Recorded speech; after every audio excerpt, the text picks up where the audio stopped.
প্রতি রাতে নিত্য নতুন মেয়েদের টাকার বিনিময়ে ভোগ করে মির্জা গ্রুপ অফ ইন্ডাস্ট্রির মালিক আয়ান মির্জা। তার কাছে মেয়ে মানুষ মানেই চরিত্রহীন, সবাই টাকা ছাড়া কিছু বোঝে না। আজ রাতেও তার ব্যতিক্রম কিছু হয়নি। বিছানায় একটা পাতলা জর্জেটের শাড়ি পরে বসে আছে সেহরিশ। ভয়ে তার গা হাত পা কাঁপছে।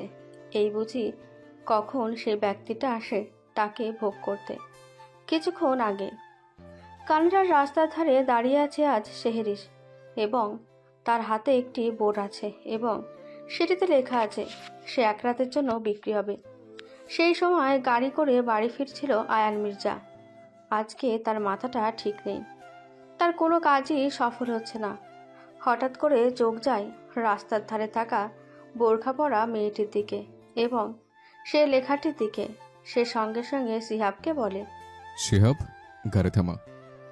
সিহাব হচ্ছে আয়ানের অ্যাসিস্ট্যান্ট। সে আয়ানকে বলে, কেন স্যার, কি হয়েছে? আয়ান রেগে গিয়ে বলে, শালা শুয়োরের বাচ্চা, তুই আমার কাছ থেকে কৈফিয়ত দিচ্ছিস? তোকে একদম জানে মেরে ফেলবো। তুই জানিস না আমি কৈফিয়ত দিতে পছন্দ করি না? সিহাব কাঁচুমাচু কণ্ঠে বলে উঠল। সরি স্যার, ভুল হয়ে গেছে, ক্ষমা করবেন। বলেই সে গাড়ি থামায়। আয়ান সিগারেট টানতে টানতে সেহরিশের দিকে আগায়। আয়ান সেহরিশের কাছে গিয়ে দাঁড়ায়। সেহরিশ কিছুটা ভয় পেয়ে যায়। হঠাৎ আয়ান বলে ওঠে, What's your name? সেহরিশ কিছু বলে না। সে রীতিমতো কাঁপাকাঁপি শুরু করে দিয়েছে। এরকম পরিস্থিতিতে সে কখনো পড়েনি।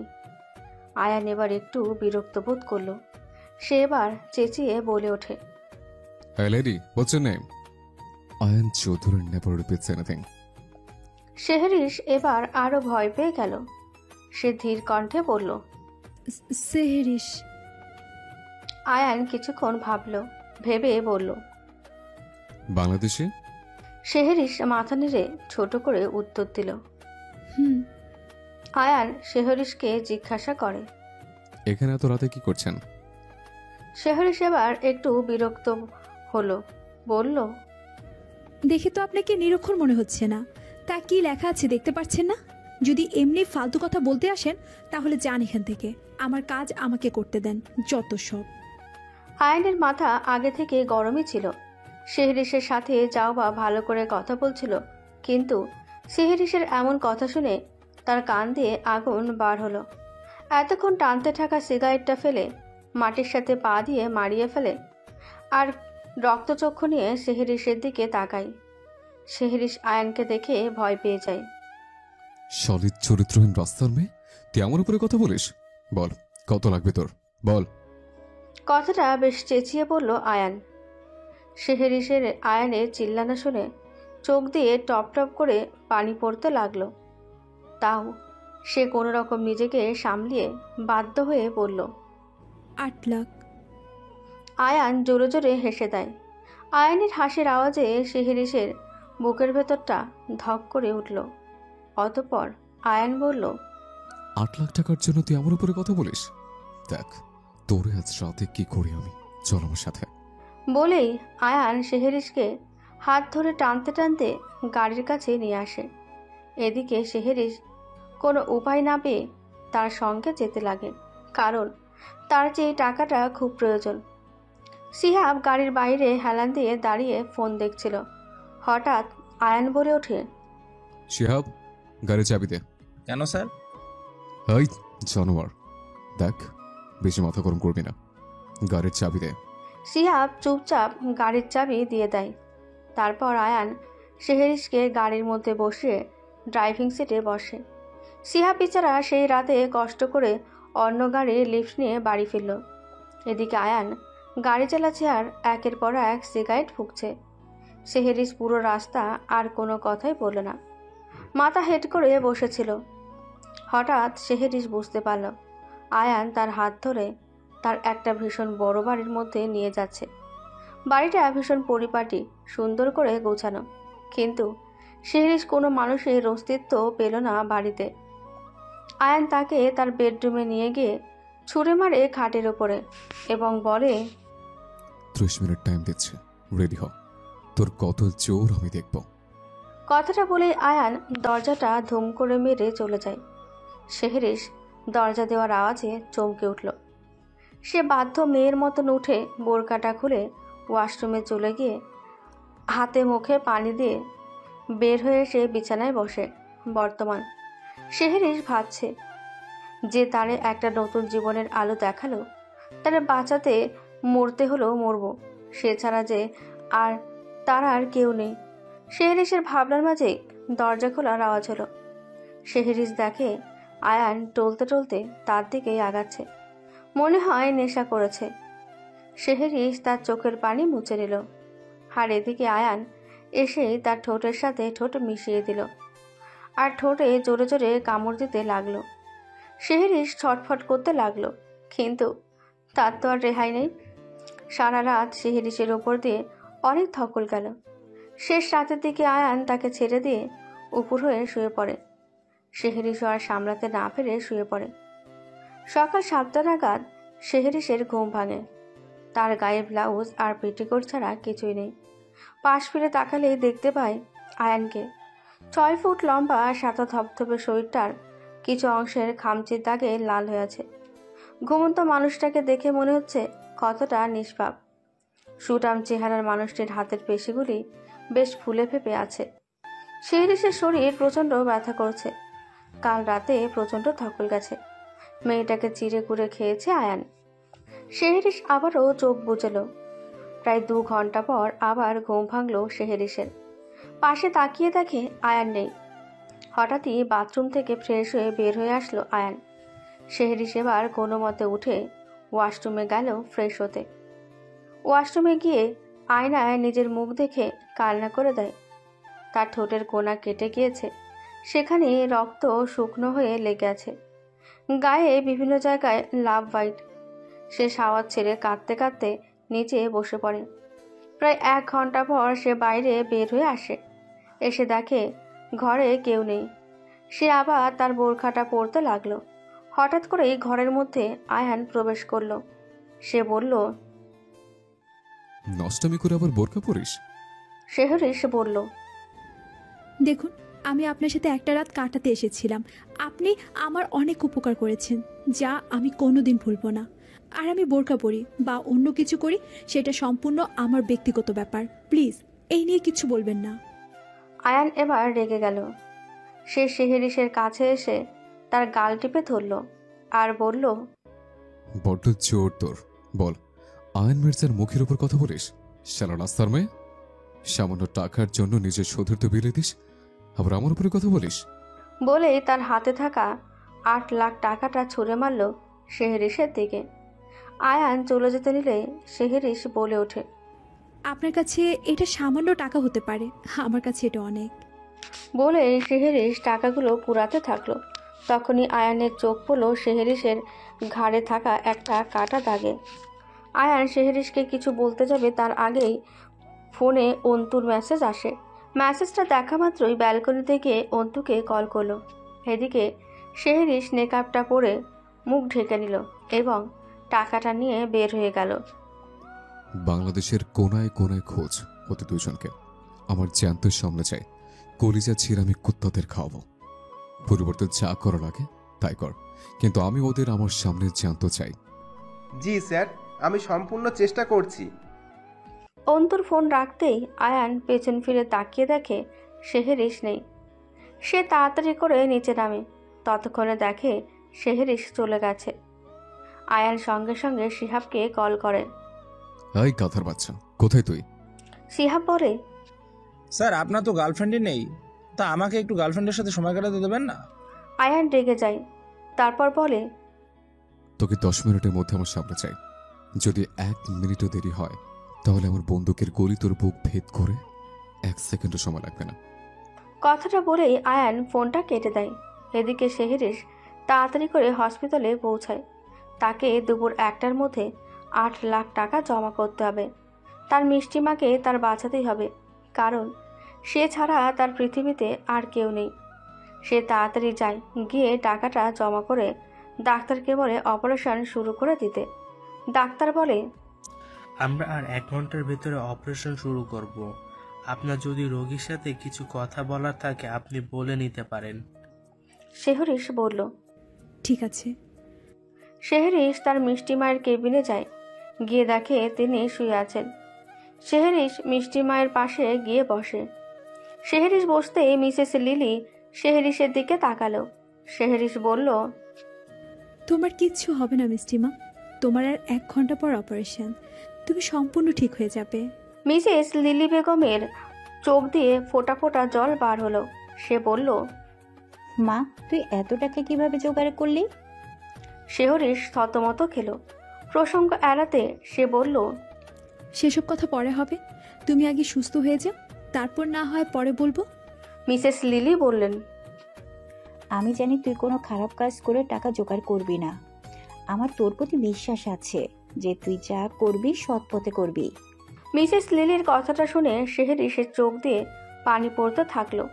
বোরকার সাথে নেকাব পরায় অতটা বুঝতে পারেনি মিসেস লিলি। শেহরিশ বলল, ঠিক আছে মিষ্টিমা, তুমি তাহলে রেস্ট নাও, আমি বাইরে থাকি। বলে সে চলে গেল। তার নিজের প্রতি খুব ঘৃণা লাগছে। তার কারণ তার মিষ্টিমা তাকে খুব বিশ্বাস করে, কিন্তু তার যে আর কোনো উপায় ছিল না। তাকে বাঁচাতে তাকে যেভাবে হোক টাকাটা জোগাড় করতেই হতো। আর হঠাৎ করেই 2 দিনের মধ্যে 8 লক্ষ টাকা জোগাড় করা তার পক্ষে সম্ভব ছিল না। এদিকে বেচারা শিয়াব যেমন করে হোক তাড়াতাড়ি আয়নের বাড়িতে আসে। দেখে আয়ান সোফায় বসে বন্দুক নিয়ে দেখছে। শিহাবের তো যায় যায় অবস্থা। সে আয়ানের সামনে গিয়ে বলে, স্যার বলুন। আয়ান তার হাত ঘড়ির দিকে তাকিয়ে বলে, 20 সেকেন্ড লেট। এবার কি হবে তোর? শিহাব ব্যঙ্গ করে বলে, স্যার 20 সেকেন্ডই তো। আয়ান এবার একটা ভ্রু উঁচু করে শিহাবের দিকে তাকায়। শিহাব বুঝতে পারে যে এমনভাবে ব্যঙ্গ করে মজা করাটা ঠিক হয়নি। সে বলে, প্লিজ গার্লফ্রেন্ডের জন্য ছেড়ে দিন, খুব কষ্ট করে এখানে এসেছে, আপনার তো আর গার্ল। বলতে কেউ আর বলল না শিহাব। সে সম্পূর্ণ বিষয়টা এড়াতে বলল, হ্যাঁ স্যার বলুন, আপনি কিসের জন্য ডেকেছিলেন? আয়ান আর কিছু বলল না শিহাবকে। সেও প্রসঙ্গটা পাল্টে দিল, বলল, গত রাতে যে মেয়েটা আমার সাথে রাত কাটিয়েছিল ওরে জ্যান্ত আমার সামনে চাই। যেমন ভাবি হোক, যেখান থেকে হোক, পুরো ক্যানাডা খুঁজে আমার সামনে নিয়ে আসবে। আর হ্যাঁ, কোনো রকম যেন শুরুটা আজ না আসে, নয়তো তুই খুব ভালো করে জানিস তোর কি হতে পারে। এবার যা, কাজে লেগে পড়। শিহাব বলল। Sir 1 cup coffee. আয়ান রাগান্বিত চোখে শিহাবের দিকে তাকালো। শিহাব বলল, আচ্ছা ঠিক আছে, খাবো না। আসলে কি? শিহাব বলল, স্যার মেয়েটার কোনো ফটো বা কিছু না হলে মেয়েটাকে খুঁজবো কি করে? আয়ান রাগান্বিত কণ্ঠে বলল, তোর দায়িত্ব দিয়েছি এমনি এমনি? জানি না, যেখান থেকে হোক ওই মেয়েকে আমার সামনে হাজির কর। শিহাব বলল, স্যার মেয়েটাকে খুঁজে দিলে কিছুদিনের জন্য ছুটি দেবেন তো? আসলে স্যার আপনার জন্য আমার বিয়েটা আটকে আছে, ছুটি না দিলে বিয়ে কেমনে করবো বলেন তো? আয়ান এবার উঠে দাঁড়ায়, বিরক্তির স্বরে বলে, চল সুর, তোর কাজটা যে দিয়েছে আগে সেই কাজটা কর, না করতে পারলে জন্মের ছুটি দিয়ে দেবো। চলে যায় এখান থেকে। শিহাব বলে, যাচ্ছি স্যার, আপনি তো না হয় বিয়ে করবেন না, তা আমার বিয়েটা তো হতে দিন। আয়ান আবার বলে, তুই বাড়ি থেকে বের হবি কিনা? জানোয়ার, দূর হয় এখান থেকে। শিহাব বিড়বিড় করতে করতে চলে যায়। বিয়ের আমি? দুনিয়ায় কোনো মেয়েই ভালো না, সব মেয়েরা চরিত্রহীন, সব টাকা ছাড়া কিছুই বোঝে না। কি দরকার বিয়ে করার? যেমন ভাবে চলছে চলুক। কথাটা বলেই মিস জেনিকে ডাক দেয় আয়ান। মিস জেনি আসতেই আয়ান বলে ওঠে, 1 কাপ হালকা চিনি দিয়ে কড়া করে কফি করে নিয়ে আসেন। মিস জেনি মাথা নেড়ে চলে যায়। মিস জেনি হচ্ছেন আয়ানের কেয়ারটেকার। বাড়ির সমস্ত কিছু তিনি সামলান। মিস জেনির পরিবারে তার মেয়ে ছাড়া আর কেউ নেই। তার হাজবেন্ড 2 বছর আগে হার্ট অ্যাটাক করে মারা যায়। তার মেয়ে হোস্টেলে থাকে। আর জেনি গত 2 বছর ধরে আয়ানের কেয়ারটেকার হয়ে সব কিছুই সামলাচ্ছেন। কিছুক্ষণ পর মিস জেনি কফি নিয়ে আসে। সেটা নিয়ে আয়ান ঘরে চলে আসে। এসে ব্যালকনিতে দাঁড়িয়ে তার মামা হামিদকে ফোন করে। এতদিন পর মনে পড়লো আমার কথা। আচ্ছা বল, কাজ ছাড়া তার কোনো ফোন করিস না? তা অফিস কেমন চলছে? কোনো অসুবিধা হয়েছে কি? আয়ান ছোট করে উত্তর দিল। না, সবকিছু ঠিকঠাক। হামিদের একটু খটকা লাগলো। সে জিজ্ঞেস করলো, কিছু কি হয়েছে? না মানে এমনভাবে কথা বলছিস।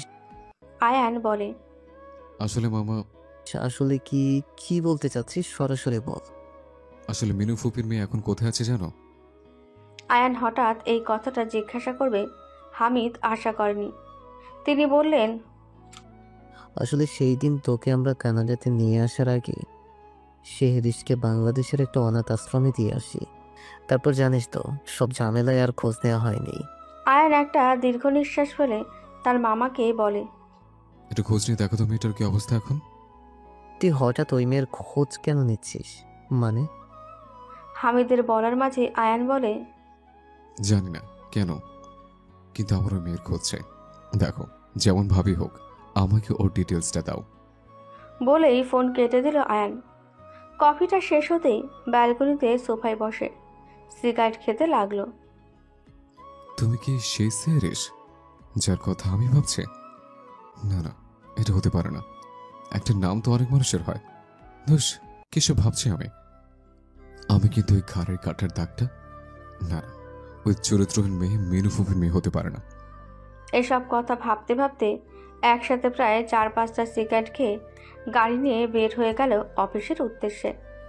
আর এদিকে অপারেশন থিয়েটারের সামনে বসে আছে সেহরিস ও তার 2 বান্ধবী। হঠাৎ করে তাদের মাঝে থেকে একজন বলে ওঠে, শেহরিস, চল খেয়ে নিবি। সকাল থেকে কিছুই খাসনি মনে হয়।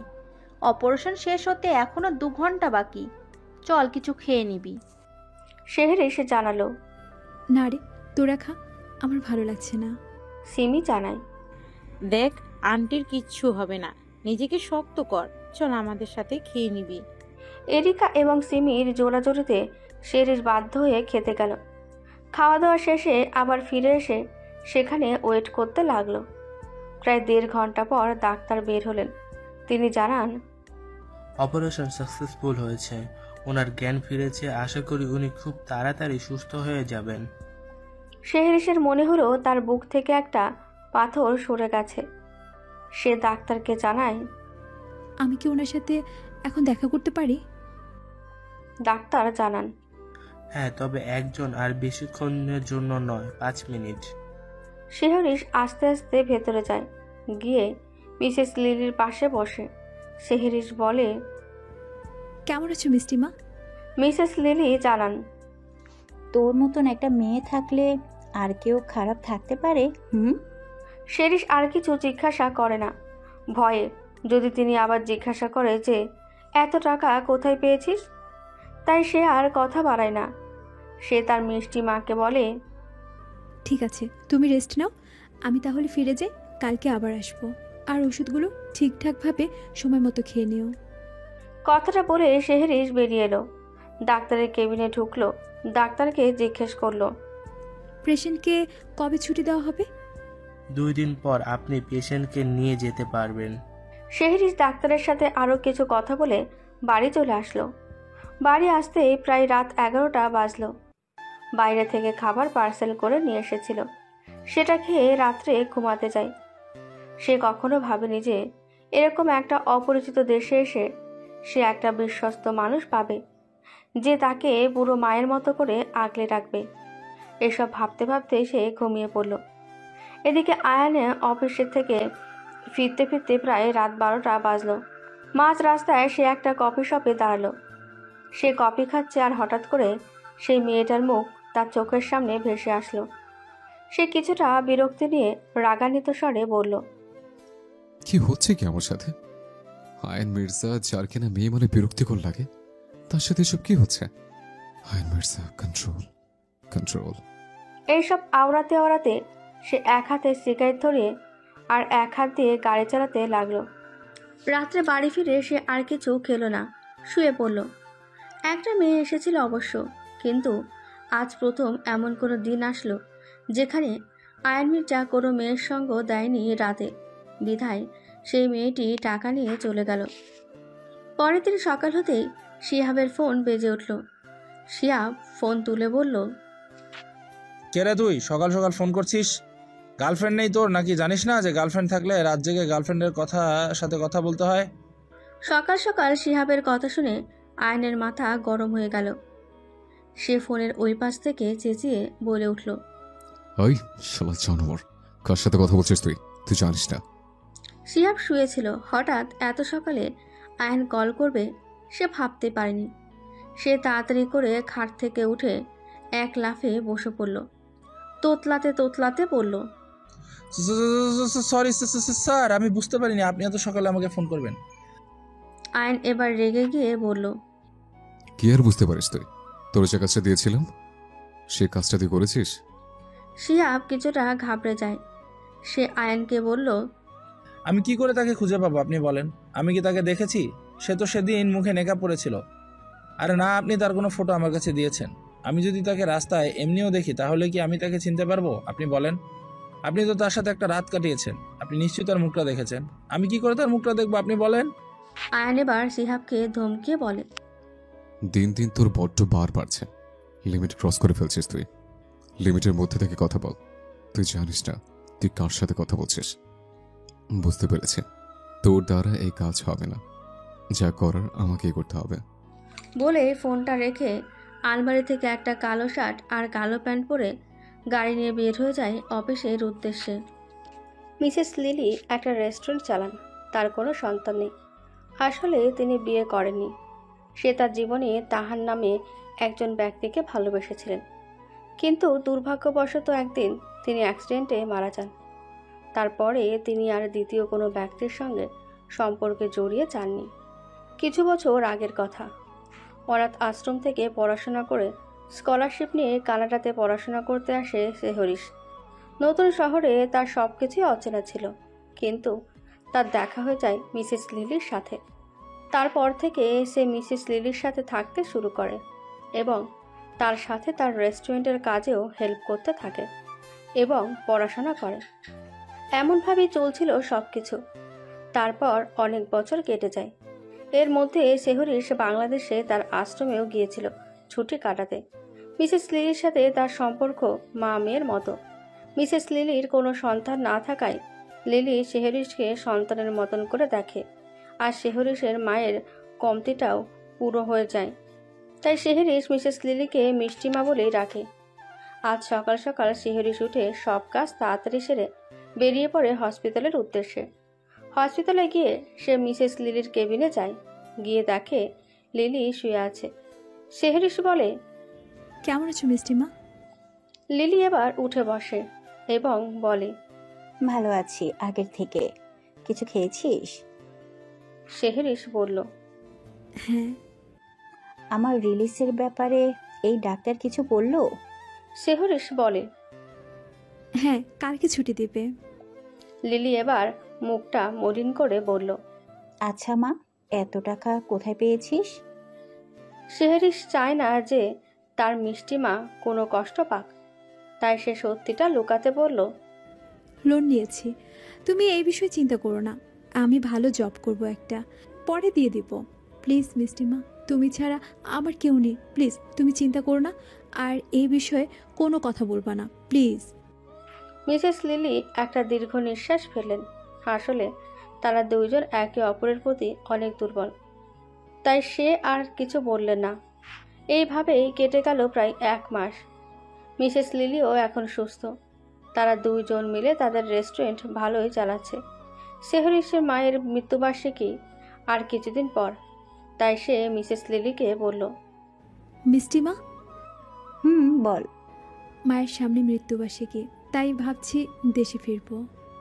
মিসেস লিলি বললেন, ঠিক আছে, কিন্তু মা এবার তোকে একা যেতে হবে। রেস্টুরেন্টে এখন কাস্টমারের প্রচন্ড চাপ। আমি চাচ্ছি না এখন রেস্টুরেন্টটা বন্ধ হোক। সেহরিশ হেসে বলল, এটা কোনো ব্যাপার না। এদিকে অফিসে আসতেই আয়ানের ফোন কল আসে। অন্তর। আয়ান কল রিসিভ করতেই ওপাশ থেকে, স্যার, রহমত মাহমুদকে আমরা আটক করেছি, আপনি তাড়াতাড়ি দেশে আসুক। কথাটা শোনা মাত্রই আয়ান কল কেটে শিহাবকে কল করে বলে, শিহাব, তাড়াতাড়ি 2টি টিকিটের ব্যবস্থা কর। রহমত মাহমুদ আমাদের আটকে আছে। 1 ঘন্টার মধ্যে যা করার কর, আমাদের যত তাড়াতাড়ি সম্ভব দেশে যেতে হবে। তুই সব গুছিয়ে নে। সাদা শার্ট আর কালো প্যান্ট পরে এয়ারপোর্টে দাঁড়িয়ে আছে আয়ান মির্জা। তার গন্তব্য এখন বাংলাদেশ। পকেট থেকে ফোন বার করে সে অন্তুকে কল দিল। শোন, ওই জানোয়ারটাকে পানি ছাড়া কিচ্ছু দিবি না। আমার মা আব্বুর যেমনভাবে মেরেছিল তার থেকেও নিকৃষ্টভাবে আমি ওর মৃত্যু দেব। তার আগে তোর ওর মুখ থেকে বার কর গুলজার মাহমুদ কোথায়।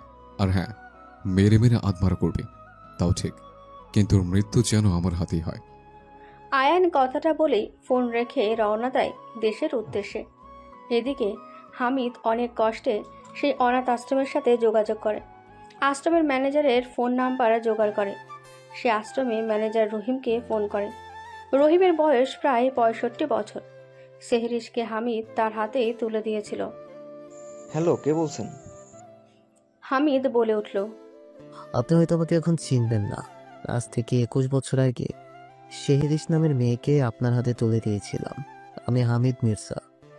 রহিম খানিকক্ষণ চুপ থেকে মনে করার চেষ্টা করে। এরপর বলে ওঠে, হ্যাঁ হ্যাঁ, সেদিন কি আর ভোলা যায়? নূরের মতো একটা মিষ্টি মেয়েকে আপনি আমার আমানতে দিয়ে গিয়েছিলেন, তা হঠাৎ এত বছর পর। আর সেজুতি আর আরিয়ান মির্জার ছেলে আয়ান মির্জা কেমন আছে? হামিদ এবার বলে, হঠাৎ নূরের মতো মেয়েটারই খোঁজ নিতে হলো। আয়ান মির্জা আমাকে আদেশ দিয়েছে। তা সে এখন কোথায় আছে? রহিম এবার বলে উঠল, আজ থেকে 7 বছর আগে শেহেরি সেখানে স্কলারশিপ পেয়ে কানাডাতে চলে গিয়েছে।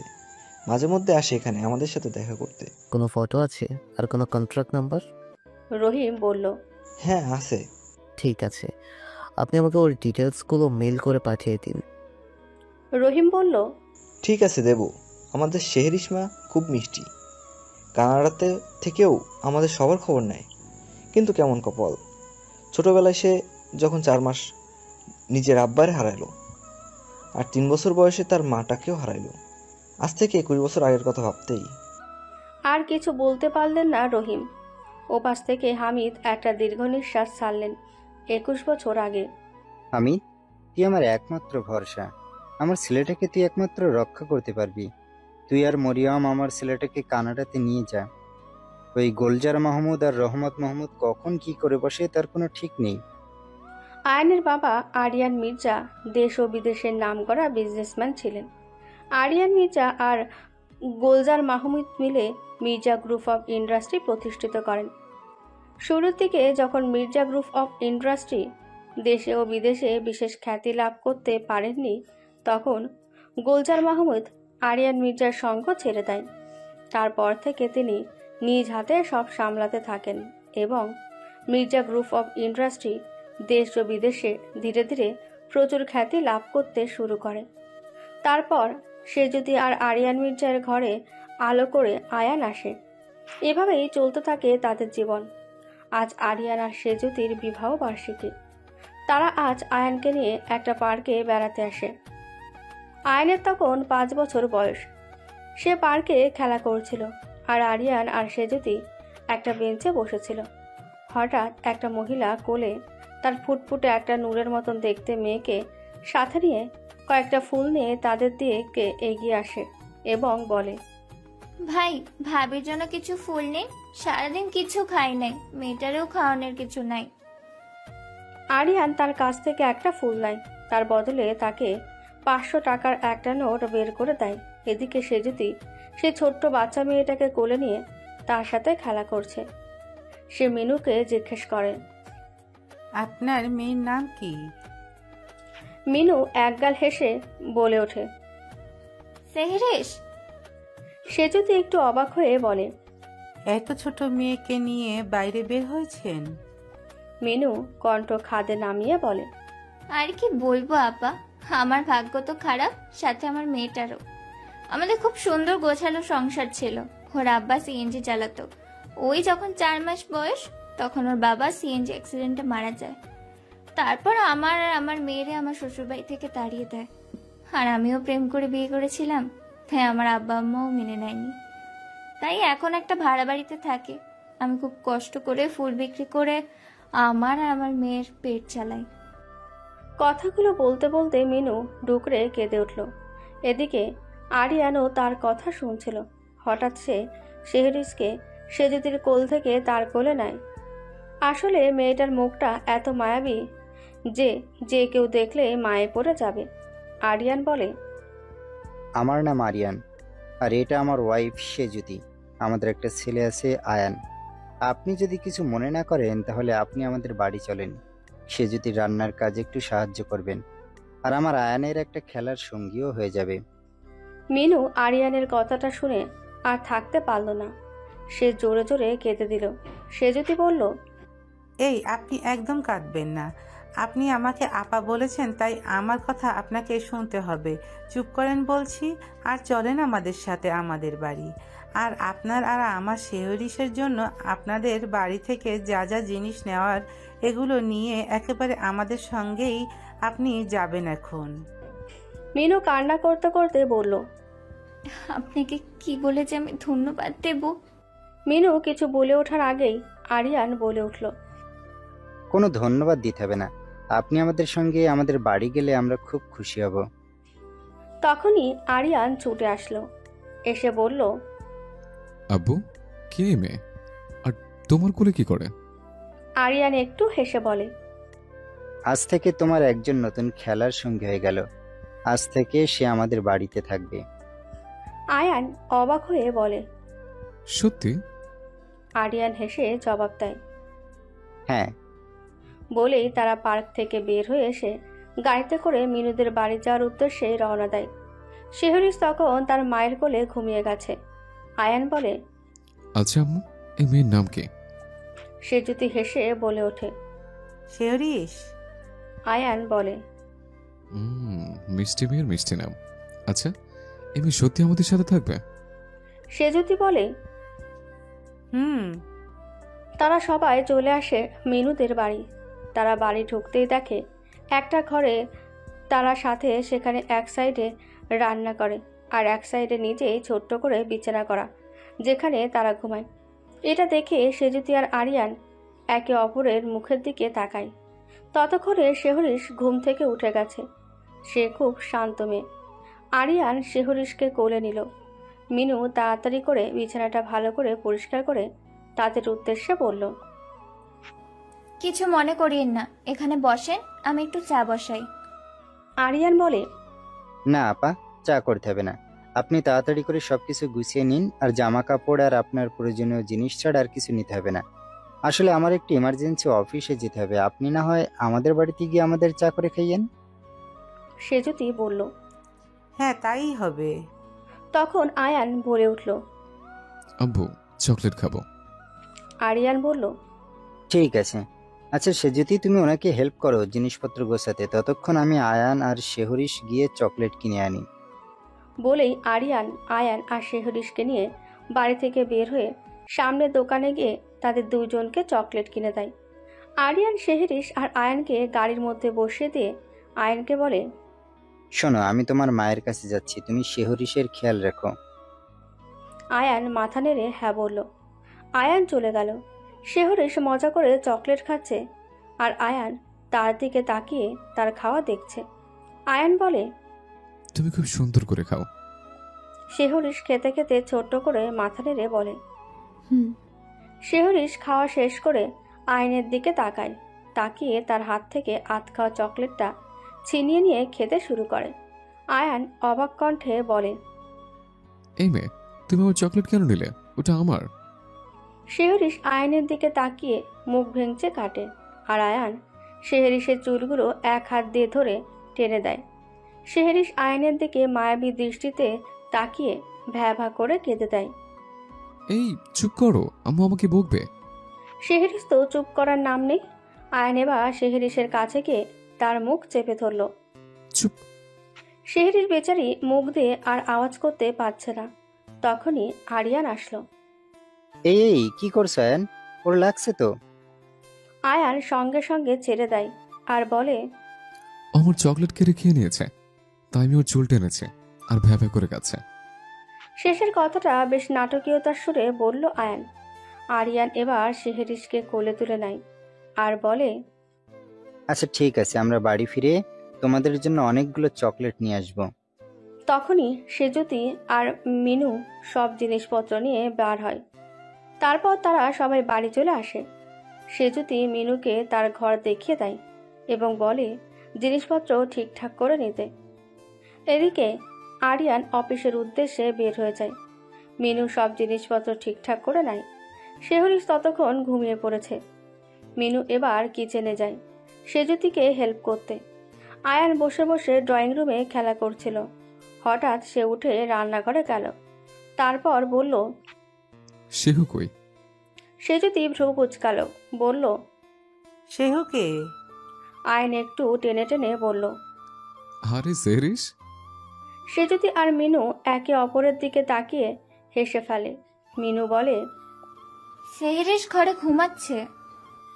আয়ান এবার 1 মিনিটও অপেক্ষা না করে পেছন ঘুরে দৌড় লাগায়। সেজুতি বলে, আরে আয়ান, কোথায় যাচ্ছ? আয়ান দৌড়াতে দৌড়াতে চিল্লিয়ে বলে, সেহুর কাছে। আস্তে দৌড়াও। এদিকে আয়ান দৌড়ে ঘরে চলে যায়। গিয়ে দেখে সে বিছানায় ঘুমাচ্ছে।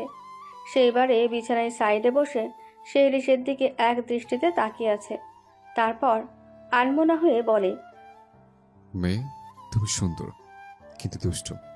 আমার চকলেট খেয়ে নাও। বলে শেহরিশের মাথায় হাত বুলিয়ে দেয়। পরের দিন এই নাও শেহরিশ, তোমার জন্য চকলেট। আয়ান সোফায় বসেছিল। সে দৌড়ে এসে বলে, আর আমার? আরিয়ান বলে, তুমি এখন বড় ভাই হয়ে গেছো, তাই এখন তোমার চকলেট খেতে নেই। না, আমি ওর ভাইয়া না। ওকে আমার ভাইয়া পড়বে না, ও দুষ্ট। আরিয়ান হাসে।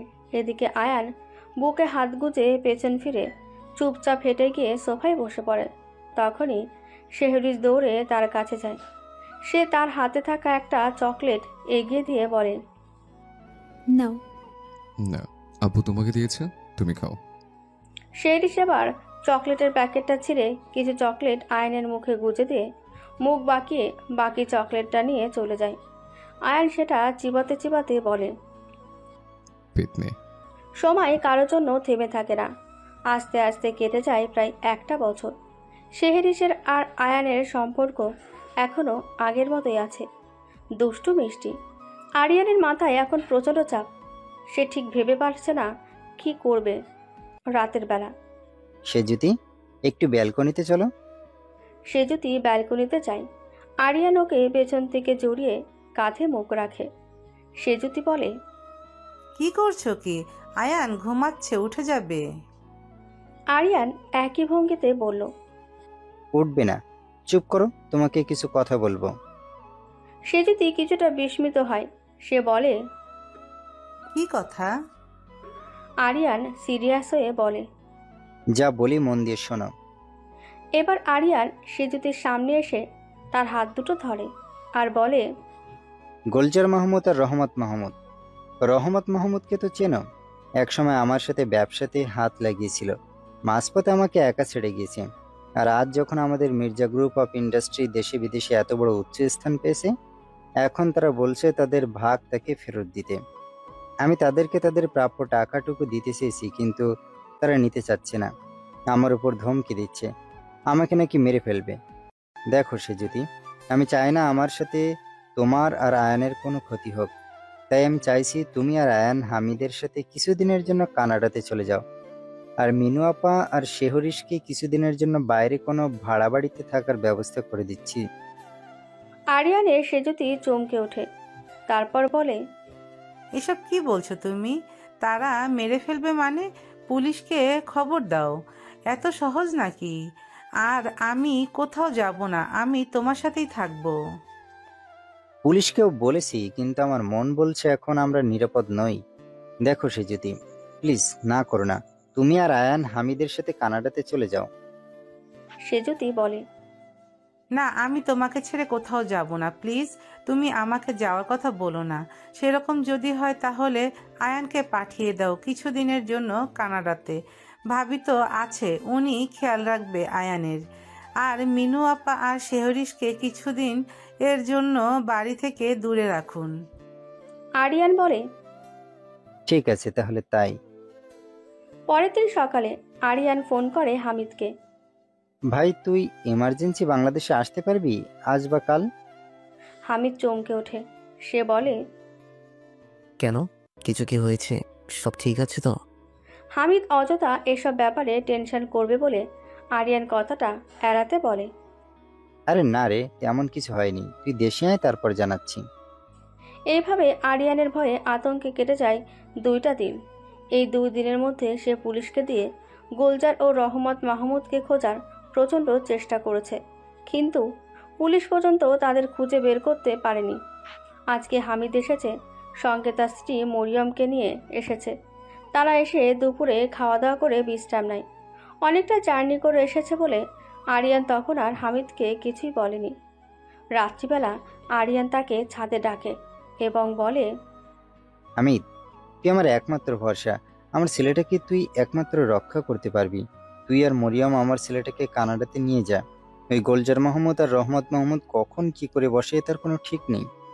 আমার যাই হোক, আয়নের যেন কিছু না হয়। আর সেজুতিকে আমি বারবার বলেছি আয়নের সঙ্গে যেতে, কিন্তু সে আমাকে ছেড়ে কোথাও যাবে না। আমি তাকে বুঝিয়ে পারছি না। মিনু আপা আর শেহরিশের ব্যবস্থা হয়ে গেছে। যতদিন না এসব ঠিক হচ্ছে ততদিন তারা আমার পিয়ের বাড়িতে ভাড়ায় থাকবে। সে ব্যবস্থা আমি করে নিয়েছি। তুই আয়নকে নিয়ে গেলে আমি ওদেরকেও পাঠিয়ে দেব। হামিদ বলে, মাই রিল্যাক্স, ব্যাপারটা কি আগে সেটা খুলে বল। আরিয়ান তখন সব ব্যাপারটা খুলে বলে। হামিদ বলে, আচ্ছা ঠিক আছে, আমি মরিয়মকে সব জানাই, তারপর আমি চেষ্টা করছি কাল পরশুর মধ্যে যদি কানাডায় ইমার্জেন্সি এয়ারলাইনের টিকিট পেয়ে যাই তাহলে আমরা দ্রুত রওনা দেব। হামিদ মরিয়মকে সব কিছুই জানায়। সেও খানিকটা চিন্তিত হয়। তারপর বলে, আপনি দ্রুত চেষ্টা করেন এয়ারলাইনের টিকিট পাওয়ার, আমরা আয়নকে নিয়ে কানাডা চলে যাই। পরের দিন হামিদ আরিয়ানকে জানায়, ভাই, আমাদের আজ সন্ধ্যা 6টায় ফ্লাইট। আলহামদুলিল্লাহ, ভালো হয়েছে। তোরা দ্রুত সবকিছু গুছিয়ে নে। আর আমি মিনু আপাকেও বলেছি সবকিছু গুছিয়ে নিতে। কালকে ওনাকে ওই বাড়িতে দিয়ে আসবো। হ্যাঁ রে, তাই কর। মিনু ঘরে ছিল। আরিয়ান আর সেজুতি মিনুকে বলল, আপা, আপনি তো সবটাই জানেন। আপনি আপাতত দরকারি জিনিসগুলো গুছিয়ে নিন। হামিদদের সন্ধে 6টায় ফ্লাইট। ওদের এয়ারপোর্টে দিয়ে এসে আমি আপনার আর শেহরিশকে আমার পিয়ের বাড়িতে দিয়ে আসব। আপনাকে কোনো চিন্তা করতে হবে না। মিনু জানায়, ভাইজান আজ থাক, আপনি আমাদের কাল দিয়ে আসেন। এমনিতে আপনি আমার আর আমার মেয়ের জন্য যা করেছেন তার ঋণ আমি কোনোদিনই শোধ করতে পারবো না। সেজুতি এবার কিছুটা রেগে যায়। সে বলে, বারবার এই ঋণ শোধ করার কথা বলবেন না তো। আর শেহরিশ আপনার মেয়ে কি ও আমাদেরও মেয়ে? মিনু হাসে। সে আবার বলতে শুরু করে, ভাইজান আপনাকে আজকে কষ্ট করে যাওয়া লাগবে না, আপনি আমাদের কালকে দিয়ে আসেন। এক রাতেরই তো ব্যাপার ভাইজান, কাল না হয় সকালেই দিয়ে আসেন। আরিয়ান আর কিছু বলল না। সে চলে গেল। সন্ধ্যাবেলা হামিদ আর মরিয়ম আয়নকে নিয়ে বার হওয়ার জন্য রওনা দিচ্ছিল। আয়ন এমনিতেই খুব বুঝদার ছেলে। তাকে সেজুতি বুঝিয়েছে সে কয়দিনের জন্য হামিদের সাথে কানাডাতে ঘুরতে যাচ্ছে। কিছুদিন পর সে আর তার বাবা আর মিনু ফুপি আর শেহরিশ আসবে তাকে নিতে। তারপর তাদের সাথে সে বাংলাদেশে চলে আসবে। আয়ন বুঝদার ছেলের মতো তার মায়ের কথায় বুঝে সম্মতি জানায়। তারা যখন রওনা দেবে শেহরিশ তখন মিনুর কোলে ছিল। আয়ান বলে, এই শেহু, আমি চলে যাচ্ছে, আর চালাবো না, একটু কোল থেকে নিচে নামো। মিনু শেহরিশকে নিচেই নামায়। শেহরিশ বলে, কি? এই নাও চকলেট। শেহরিশ চকলেটটা হাতে নিল। আয়ন এবার এক কাণ্ড ঘটিয়ে বসলো। সে শেহরিশের গালে একটা চুমু এঁকে দিয়ে দৌড়ে গাড়িতে উঠে যায়। সেটা দেখে সবাই হো হো করে হেসে দেয়। আর শেহরিশ সেই গালে হাত দিয়ে দাঁড়িয়ে থাকে। আরিয়ান ওদের সবাইকে এয়ারপোর্টের গেট পর্যন্ত এগিয়ে দিতে যায়। আয়ান এবার আরিয়ানের কোলে উঠে আরিয়ানের গালে একটা চুমু খায় আর বলে, আব্বু তাড়াতাড়ি এসো আমাকে নিতে। তারপর ওরা সবাই রওনা দেয় কানাডার উদ্দেশ্যে। কে জানে এটাই আয়ান আর তার আব্বু আম্মুর আর মিনুর পিসির সাথে শেষ দেখা। আরিয়ান বাসায় আসতে প্রায় রাত 10টা বেজে যায়। এসে ফ্রেশ হয়ে রাতে সবাই একসাথে খাওয়া দাওয়া করে। শেহরিশ আজ ঘুমায়নি, সে ফোন দেখছে। আরিয়ান তাড়াতাড়ি খেয়ে শেহরিশকে কোলে নিয়ে রুমে চলে যায়। আর এদিকে সেজুতি আর মিনু রাতের খাবার সবকিছু গুছিয়ে রাখছে। কিছুক্ষণ পর সেজুতি ঘরে এসে দেখে আরিয়ান শেহরিশকে কোলে নিয়ে ঘুম পাড়াচ্ছে আর গান গাইছে। ততক্ষণে শেহরিশ ঘুমিয়ে পড়েছে। সেজুতি হাসে, হঠাৎ করে বলে, আচ্ছা, শেহরিশ যখন বড় হবে ওকে আয়ানের বউ করলে কেমন হয়? বাড়িতে এত সুন্দর ফুলের মতো মেয়ে থাকতে অন্য মেয়ে কেন ঘরের বউ করব? আর ভালো হবে আমরা সবাই একসাথে থাকব। আরিয়ান মুস্কি হাসে, সে বলে, তা খারাপ বলনি। তখনই হঠাৎ নিচেই ভীষণ শব্দ হয়। সেজুতি আর আরিয়ান ভাবে মিনুর কিছু হয়েছে, কিন্তু মিনু তার রুমে ছিল। তারা সবাই ভয়ে নিচেই নেমে আসে। ততক্ষণে শেহরিশ উঠে গেছে। সদ্য ঘুম ভাঙায় সে কান্না করে দিয়েছে। তাই আরিয়ান শেহরিশকে মিনু আপার কোলে দেয়। এবার তারা সামনের দিকে তাকাতে দেখে বাড়ির ওয়াচম্যানের লাশ পড়ে আছে। সে যদি জোরে চিল্লিয়ে ওঠে, সঙ্গে সঙ্গে আরিয়ান চেঁচিয়ে ওঠে, বলে, সেজুতি, মিনু আপা, তোমরা শেহরিশকে নিয়ে উপরে যাও। সে যদি মিনু আপা যেতে নেবে তখনই কেউ পেছন থেকে তাদেরকে ধরে দড়ি দিয়ে বেঁধে দেয়। সে যদি চিল্লিয়ে ওঠে, আরিয়ান। আরিয়ান পেছনে তাকাতে যাবে তখনই তার মাথায় কে একটা বাড়ি মারল। আরিয়ান সঙ্গে সঙ্গে মাটিতে বসে পড়ল। তাকেও দড়ি দিয়ে বেঁধে দেওয়া হলো।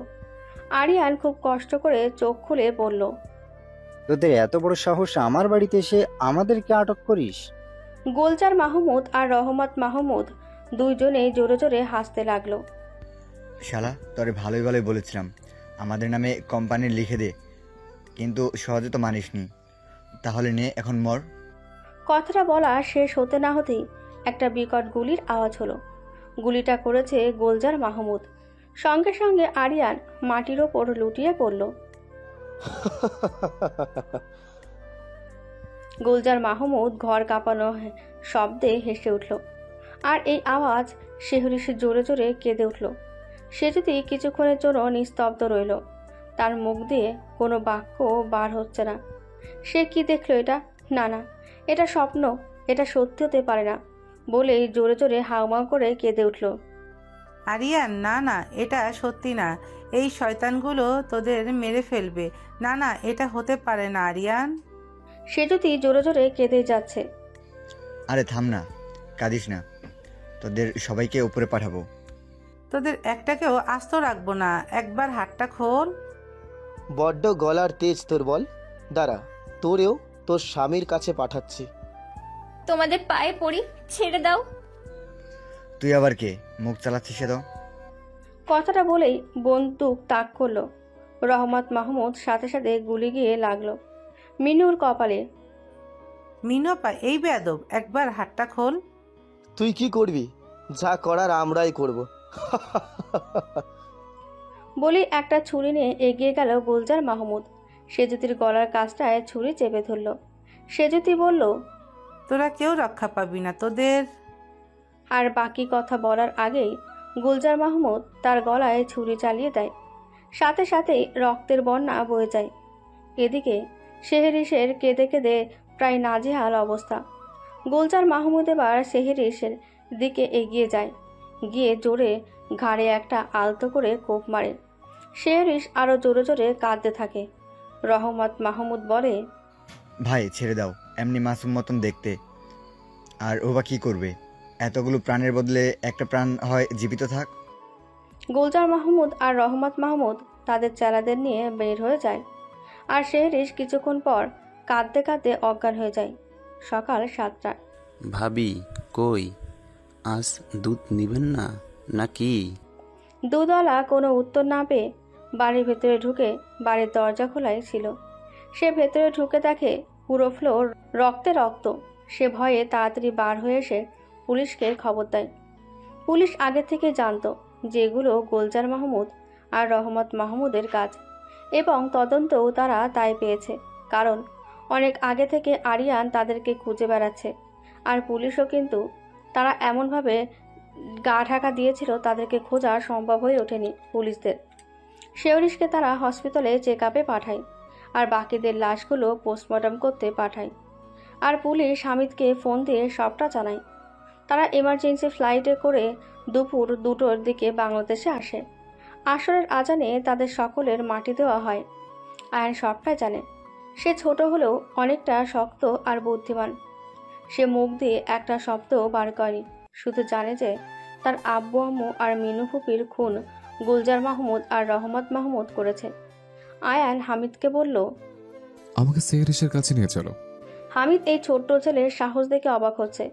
কেমনভাবে একটা ছেলে এত শক্ত হতে পারে, তাও এই বয়সে। হামিদ আয়ানকে নিয়ে হসপিটালে যায়। গিয়ে দেখে সেহরিশ ঘুমাচ্ছে। তাকে ঘুমের ইঞ্জেকশন পুশ করা হয়েছে। এখন সে মোটামুটি সুস্থ। সেই দিন আয়ান আজ সেহরিশের সাথে কথা বলতে পারেনি, শুধু তাকে দেখে গেছে। 3 দিন পর আজ হামিদ আয়ানকে কানাডাতে নিয়ে যাবে এবং সে পুলিশদেরকে বলেছে তদন্ত চালিয়ে যেতে। গুলজার মাহমুদ আর রহমত মাহমুদকে যে কোনো মতে আটক করতে। আয়ানকে হামিদ বুঝিয়েছে যে সেহরিশের শরীর অসুস্থ, তাই সে এখন দেশে থাকবে। আয়ান সেটাই বুঝেছে। সে বলল, সেহরিশ কোথায়? তখনই রহিম সেহরিশকে আয়ানের সামনে নিয়ে আসে। আয়ান সেহরিশকে আর তার ঘাড়ের কাঁটাটাকে ভালোভাবে পরোক্ষ করলো। পরপরই সে তার একটা ছোট্ট ব্রেসলেট সেহরিশের হাতে দিল আর বলল, আবার দেখা হবে আমাদের। তারপর তারা রওনা দেয় কানাডার উদ্দেশ্যে। এইভাবেই কেটে যায় অনেকগুলো বছর। আয়ান যত বড় হয় তার মধ্যে তত প্রতিশোধের আগুন দাউ দাউ করে জ্বলতে থাকে। তার আর অন্য কোনো কথাই মাথায় থাকে না। সে তার চেলাদের খুঁজতে লাগিয়ে দিয়েছে গুলজার মাহমুদ আর রহমত মাহমুদকে। তারা এমনভাবে গা ঢাকা দিয়েছে যে পুলিশ পর্যন্ত তাদেরকে খুঁজতে সক্ষম হয়নি। আয়ান তাদেরকে তন্ন তন্ন করে খুঁজে বেড়াচ্ছে, কিন্তু কোনো মতেই তারা ধরা দিচ্ছে না। সে প্রথমে একটা মেয়ের সাথে রিলেশনে গেছিল, কিন্তু মেয়েটা তাকে চিট করেছিল। তাই তারপর থেকে তার কোনো মেয়ের প্রতি বিশ্বাস আসে না। তার কাছে সব মেয়ে চরিত্রহীন আর টাকা ছাড়া কিছুই বোঝে না। বর্তমান বাংলাদেশের মাটিতে পা রেখেছে আয়ান মির্জা। সঙ্গে সঙ্গে সে অন্তুকে কল করলো। লোকেশন পাঠা, আমি এক্ষুনি আসছি। হ্যাঁ। তারপর অন্তু আয়ানকে লোকেশন পাঠালে আয়ান আর শিয়া পৌঁছে যায় সেই কাঙ্ক্ষিত ঠিকানায়। একটা অন্ধকার নির্জন জঙ্গলের মধ্যে একটা কুঠিরে পৌঁছায় আয়ান আর শিহাব। সেখানে আগে থেকে উপস্থিত ছিল অন্তু সহ আরও কিছু জন। আয়ান এবার ভেতরে ঢোকে। গিয়ে দেখে একটা অন্ধকার ঘরের মধ্যে হাত পা বাঁধা অবস্থায় আধমরা হয়ে পড়ে আছেন রহমত মাহমুদ। কোনো হেলদোল নেই তার। আয়ান সেটা দেখে জোরে জোরে ঘর পা কাঁপানো হাসি দিয়ে উঠল। অন্ত, এদিকে আয়। হ্যাঁ স্যার, বলুন। আধমরা হয়েছে কেন? ঠিক করে জাগা ওরে। ওর সাথে অনেক হিসাব নিকেশ বাকি। আর গুলজার মাহমুদের খবর পেয়েছিস? অন্তু বলল, স্যার অনেক চেষ্টা করেছি মুখ দিয়ে বার করার, কিন্তু বেটা মুখ খুলেই না। আপনি চেষ্টা করে দেখেন, বার করতে পারেন কি? আয়ান এবার রহমত মাহমুদের সামনাসামনি একটা চেয়ার নিয়ে বসলো। বলল, কি হলো, এমন আধামরা হয়ে আছিস কেন? ওঠ, তোর সাথে আমার অনেক পুরনো হিসাব নিকেশ বাকি আছে। কি ভেবেছিলিস এত সহজে বার পেয়ে যাবে?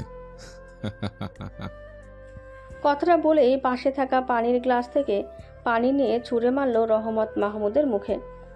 সাথে সাথে কিছুটা পরিবর্তন দেখা গেল রহমত মাহমুদের।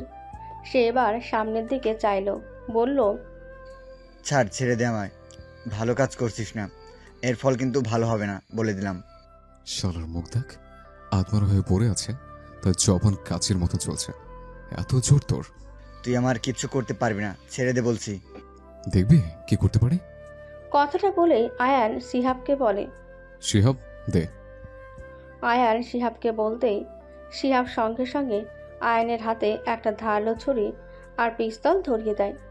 আয়ান এবার উঠে দাঁড়িয়ে রহমত মাহমুদের দিকে ঝুঁকে তার হাতে থাকা ছুরিটা গলার সাইডে তাক করে বলে, কি তুই একটা কোপ গলাটা কেটে, তারপরে জবান আর তোর কত জোর আমি দেখব। রহমত মাহমুদ মলিন হেসে উঠলেন, বললেন, আমাকে মেরে দিয়েও কোনো লাভ হবে না। তোর বাপ যদি ভালোই ভালোই আমাদের কোম্পানিটা লিখে দিত, তাহলে আজ তোর বাপ কবরে না, তোর পাশে থাকতো, আর এই দিন দেখতে হতো না। তাই তোরেও ভালোই ভালোই বলছি, আমারে ছেড়ে দে, না হলে তোর বাপের মতন অবস্থা করে দেবো তোর। বেচারা তোর বাপটার জন্য তোর মা আর একজন নির্দোষী মহিলা মারা গেল। ভেবেছিলাম তুই কিছু করতে পারবি না, কিন্তু তুই দেখছি তোর বাপের থেকেও বড় একটা জিনিস। শালা তোর বাপ প্রচুর চেষ্টা করছিল পুলিশ দিয়ে খোঁজার, পারেনি, কিন্তু শেষ পর্যন্ত তুই খুঁজে বের করলি। বাহবা তো একটা দিতেই হয় তোর, শালা জানোয়ার। রহমত মাহমুদের মুখে এই কথাটা শোনা মাত্রই আয়নের মাথায় আগুন দাউ দাউ করে জ্বলতে থাকে। সে প্রচণ্ড রেগে যায়। সে তার হাতে থাকা ছুরিটা নিয়ে কোপ বসায় রহমত মাহমুদের চেয়ারের সাথে বেঁধে রাখা বাম হাতে। বল গোলজার মাহমুদ কোথায়, নাহলে একদম শেষ করে দেব। রহমত মাহমুদ ব্যথায় চিৎকার করে উঠলেন। ছটফট করতে করতে বললেন, বলবো না, ভালোই ভালোই বলছি, আমারে ছেড়ে দে, নয়তো খুব খারাপ হবে কিন্তু। বলবি না? দাঁড়া। কথাটা বলেই ছুরি নিয়ে এবার কোপ বসায় ডান হাতে। রহমত মাহমুদের হাত পা বাঁধা থাকায় সে ঠিকমতো নড়াচড়া করতে পারছে না। আয়ান আবারও বলে উঠল, শেষবার মতো বলছে, বলবি হ্যাঁ কি না, ভেবেচিন্তে উত্তর দেবে, নাহলে কিন্তু একদম উপরে পাঠিয়ে দেব। আমার কাছে তোর জন্য ফালতু টাইম নেই। রহমত মাহমুদ ব্যথায় আহাজারি করে বলে, আমি কোনোদিন বলবো না, ভালোই ভালোই বলছি, ছেড়ে দে আমায়। আয়ন এবার প্রচণ্ড রেগে যায়। না, তুই মুখ খুলে পান্তা না, মুখ খুললেও মরতিস, না খুললেও মরতিস, তাহলে দেরি কেন, এখনই মর। গোলজার মাহমুদকে আমি ঠিকই খুঁজে বের করব। কথাটা বলেই আয়ান ছুরি নিয়ে রহমত মাহমুদের শার্টের বোতাম এক এক করে টান দিয়ে ছিঁড়ে খুলে ফেলে। তারপর পিস্তলটা বার করে রহমত মাহমুদের দিকে তাক করে আর বলে, আমার আব্বুরে গুলি করে মেরেছিলিস, বল তোরা আমার মা, আব্বু আর মিনু ফুপুর আর আমার সেউটি কতটা কষ্ট হয়েছিল সেটা আজ তুই বুঝবি। তোর জন্য সেও আজ আমার থেকে দূরে, আজ আমার এই অবস্থার দায়ী একমাত্র তোরা। কথাটা বলে জোরে গর্জে উঠল আয়ান। সাথে সাথে ৫-৬টা গুলি গিয়ে লাগলো রহমত মাহমুদের উন্মুক্ত বুকে।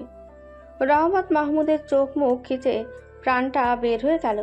আয়ান বলল, অন্তু, শিহাব, এবার ওরে পিস পিস করে কাট, কেটে পুকুরে ফেলে দেয়। ওর মতো মানুষের জন্য কবরে জায়গা নেই, আর সব ভালোভাবে পরিষ্কার করবে।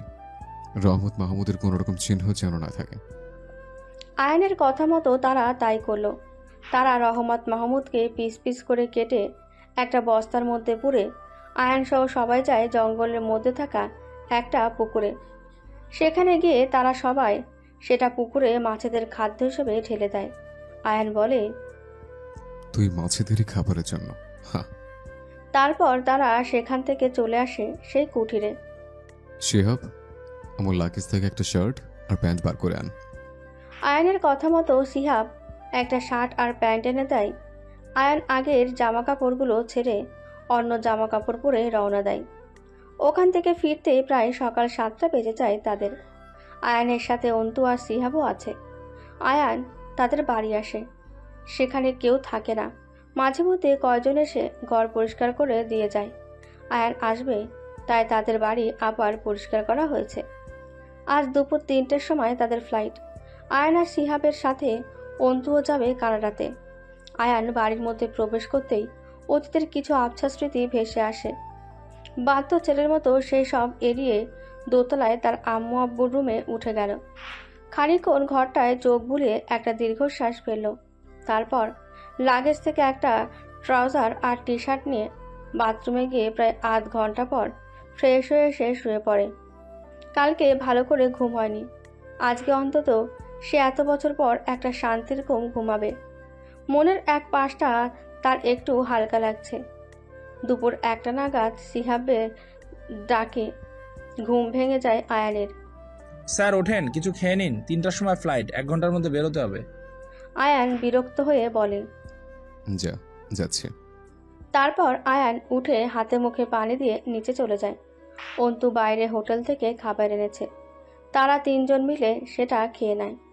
খাওয়া শেষে আয়ান ঘরে আসে। এসে তার ব্যাগপত্র গোছাতে থাকে। হঠাৎ করে চোখ যায় তার মায়ের আলমারিতে। সে অনেক যত্ন সহকারে আলমারিটা খুলে তার মায়ের অনেক জিনিসপত্র দেখতে পায়। হঠাৎ করে এই পাষাণ হৃদয়ের মানুষটার চোখ দিয়ে 2-3 ফোঁটা জল পড়ল। সে তার মায়ের বিয়ের শাড়িটা আর কিছু গহনা কি মনে করে তার ব্যাগের মধ্যে পুরে নিল। তারপর যত্ন সহকারে আবার আলমারিটা বন্ধ করে দিল। কিছুক্ষণ পর তারা তিনজন রওনা দেয় তাদের গন্তব্যস্থলে। তাদের প্লেন কানাডাতে ল্যান্ড করে পরের দিন সকাল 11:40 প্রায় 20 ঘন্টা 45 মিনিটের জার্নি।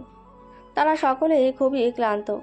একটা ক্যাব ভাড়া করে তারা তাদের বাড়ি পৌঁছায়। আজকে আয়ান আর বাড়ি থেকে বের হলো না। সে খুবই ক্লান্ত, তাই সারাদিন ঘুমিয়েই কাটালো। রাত্রিবেলা মিস জেনি তাকে ডাকে। তার ডাক শুনে আয়ান উঠে কিছু খেয়ে আবার শুয়ে পড়ল।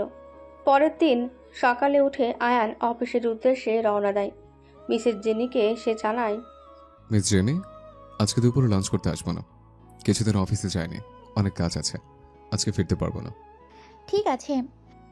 আজকে সেহরিশ বাংলাদেশে যাবে। তার আজ সন্ধে 6টায় ফ্লাইট। সাবধানে থাকিস মা, আর তাড়াতাড়ি চলে আসিস। ঠিক আছে মিষ্টিমা, তুমি চিন্তা করো না, আর আমি তাড়াতাড়ি চলে আসবো। বলে সে একটা ক্যাব ভাড়া করে এয়ারপোর্টের উদ্দেশ্যে রওনা হয়। আয়ান সারাদিন অফিসে কাজ করে অনেকটা ক্লান্ত, তাই সে বাইরে বার হয়ে তাদের অফিসের সামনে থাকা একটা ছোট্ট পার্কে এসে ধূমপান করছে। এদিকে সেহরিশ যে ক্যাবে করে যাচ্ছিল, সেই ক্যাব হঠাৎ মাঝপথে খারাপ হয়ে যায়। ম্যাম, আপনি একটু ওয়েট করেন। আমার সহপাঠীকে বলেছি, ও এক্ষুনি অন্য একটা ক্যাব নিয়ে আসছে। আশা করছি আপনার লেট হবে না। সেহরিশ মাথা নাড়িয়ে বলল, কোনো সমস্যা নাই, আমি এমনিতেই 30 মিনিট আগে বাড়ি থেকে বের হয়েছি। আমি তাহলে সামনের পার্কে গিয়ে ওয়েট করি, উনি আসলে আপনি আমাকে ডাক দিয়েন। আচ্ছা ম্যাডাম। সেহরিশ তার লাগেজ নিয়ে পার্কে গিয়ে একটা বেঞ্চিতে বসে তার পরনে একটা ঢোলা জিন্সের প্যান্ট আর একটা হাঁটুর নিচে পর্যন্ত কুর্তি আর মাথায় হিজাব। হঠাৎ আয়ানের চোখ যায় চেয়ারে বসে থাকা মেয়েটার দিকে। খানিকক্ষণ ভ্রু কুঁচকে তাকায় মেয়েটির দিকে, তারপর হাতে থাকা সিগারেটটা ফেলে একটা হাসি দিয়ে এগিয়ে যায় মেয়েটির দিকে। তারপর একটু ভাব নিয়ে বলে, বাহ মিস সেহরিশ, আজ আপনি এখানে? হঠাৎ অপরিচিত কারোর মুখে নিজের নাম শুনে চমকে মাথা তুলে তাকায় সেহরিশ। সে যেটা দেখে সেটার জন্য একদম প্রস্তুত ছিল না। সে থতমত খেয়ে বলে, আপনি? আয়ান বাঁকা হেসে বলে, কেন, ভয় পেলেন নাকি? আসলে সেহরিশের কথার মাঝেই আয়ান বলে ওঠে, আপনার ফোনটা একটু দিন তো। না, আসলে আমার ফোন হঠাৎ করে সুইচ অফ হয়ে গেছে, তাই একটু খুব ইমার্জেন্সি কল করব। সেহরিশ রীতিমতো কাঁপতে শুরু করে দিয়েছে। সে কিছু না বলে কম্পিত হাতে ফোনটা এগিয়ে দেয় আয়ানের দিকে। আয়ান মুচকে এসে ফোন ধরায় সিহাবকে। হ্যালো, কে? আয়ান গম্ভীর গলায় বলে, জি জি স্যার বলুন। আয়ান বলে, 5 মিনিটের মধ্যে অফিসের সামনের পার্কে গাড়ি নিয়ে হাজির হও। বলেই কল কেটে দেয়। আয়ান এবার সেহরিশের পাশে গা ঘেঁষে বসে। সেহরিশ পাশে একটু সরে যেতে নিলেই আয়ান সেহরিশের কোমর জড়িয়ে আরও কাছে আনে। সেহরিশ হতভম্ব হয়। সে বলে, কি করছেন কি আপনি এসব? আয়ান এবার সেহরিশের আরও একটু কাছে গিয়ে কানের লতিতে ঠোঁট ঠেকিয়ে বলতে শুরু করে, কেন, সেদিন রাতে তো নিজে এসেছিলে আমার কাছে, আজ না হয় আমি আসলাম। আজকে তোমার কাস্টমার না হয় আবার আমিই হই। ট্রাস্ট মি, আগের থেকে আরো। সেহরিশের কান দিয়ে মনে হয় আগুন বার হলো না। সে বাকি কথাটা আর শুনতে পারল না। সে উপায় না পেয়ে সেই রাতে এসেছিল তার কাছে, তাই বলে লোকটা তাকে এত খারাপ বলতে পারল। সে এবার প্রচণ্ড রেগে যায়। আয়নের থেকে কোনো মতে জোরপূর্বক নিজেকে ছাড়িয়ে উঠে দাঁড়িয়ে বলে, কি ভেবেছেন কি আপনি আমাকে? যা ইচ্ছে তাই বলবেন, চলে যান এখান থেকে। হ্যাঁ, আমি আপনার কাছে চিরকৃতজ্ঞ, কিন্তু একটা মানুষের পরিস্থিতি না জেনে কিছু বলার অধিকার আপনার নেই। আমার আপনার চুক্তি ছিল 1 রাতের জন্য, সেটা মিটে গিয়েছে, তো তারপরে আপনার আর কোনো অধিকার নেই আমার উপরে। আয়ান নেশাত্মর কণ্ঠে বলে, তাহলে আবার চুক্তি করি, এরপর 1 দিন না, 3টা আর একটু বাড়িয়ে দিয়েন, বদলে যত ইচ্ছে তত এমন নিয়েন। এবার আয়ান উঠে সেহরিশের কানের কাছে গিয়ে বলে, আমার না আপনার প্রতি অনেক ইন্টারেস্ট আছে, প্লিজ না করবেন না। সেহরিশ এবার রেগে আয়ানের গালে একটা জোরে চড় বসিয়ে দেয় আর বলে, মুখ সামলে কথা বলেন, আপনার কোনো অধিকার নেই এসব বলার। আয়ানের চোখ মুখ মুহূর্তেই রাগে লাল হয়ে যায়। তার বুঝে উঠতে কয়েক সেকেন্ড সময় লাগলো যে তার সাথে কি হয়েছে। সাথে সাথে সে শেহরিসের হাত জোরে জোরালো কণ্ঠে বলে ওঠে, তুই আমার গায়ে হাত তুলিস? এই আয়ন মির্জার গায়ে? শালি রাস্তার মেয়ে, চল আমার সাথে।